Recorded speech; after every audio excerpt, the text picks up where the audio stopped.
সাথে আরেকজন আসবেন কি না?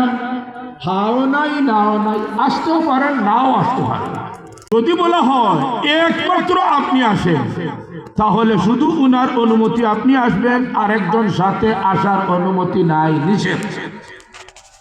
আলোচ্য আয়াতে অর্থ বলার সময় একমাত্র যুক্ত হয়েছে, এটা আয়াতে স্পষ্ট নয়, এটা আয়াতকে একটু গভীরভাবে দৃষ্টি দিলে এই আয়াতের ভিতরে লুকায়িত আছে একমাত্র। এটা হলো ইনদাল্লাহ হি ইসলাম বলেন নাই, আল্লাহ বলেছেন ইনদাল্লাহ হিল ইসলাম। এই হিল ইসলাম, হি ইসলাম না বলার কারণে এখানে আলিফ লাম এসেছে। ওই পদ্ধতিতে বলার কারণে একমাত্রটা এখান থেকে অর্থ বের হয়েছে। এখন যদি সত্য ধর্ম হয় একমাত্র ইসলাম, তাইলে বাংলাতে আসার পরে অর্থ দাঁড়াইতেছে ইসলাম ছাড়া আর কোন ধর্ম সত্য ধর্ম নয়। বলেন না ঠিক কিনা?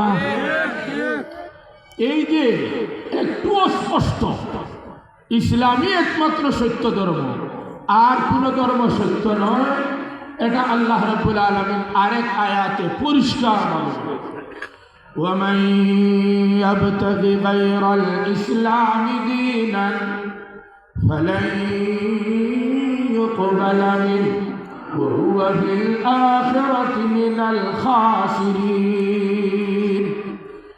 ইসলাম ছাড়া অন্য যে কোনো ধর্ম কোনো মানুষ গ্রহণ করতে পারবে, ফালান ইউকবালা মিনহু, আল্লাহর কাছে কিন্তু এটা গ্রহণযোগ্য তার পক্ষ থেকে হবে না। এটা মিথ্যা, এটা বাতিল।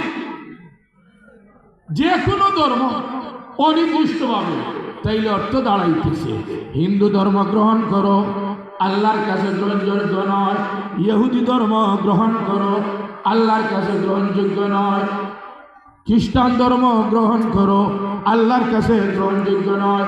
বৌদ্ধ ধর্ম গ্রহণ করো, আল্লাহর কাছে গ্রহণযোগ্য নয়।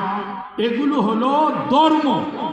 আল্লাহ প্রদত্ত নীতিমালার সমষ্টির নাম হলো ধর্ম। আর আরো কিছু নীতিমালা আল্লাহ প্রদত্ত নয়, না মানুষের তৈরি, যেমন গণতন্ত্র, যেমন সমাজতন্ত্র, এইগুলো হলো মানুষের তৈরি, এগুলো বাতিল, এগুলো গ্রহণ করার মতো নয়। এটা এত অযৌক্তিক বর্জনীয়, এটা নিয়ে আলোচনা করার মতো।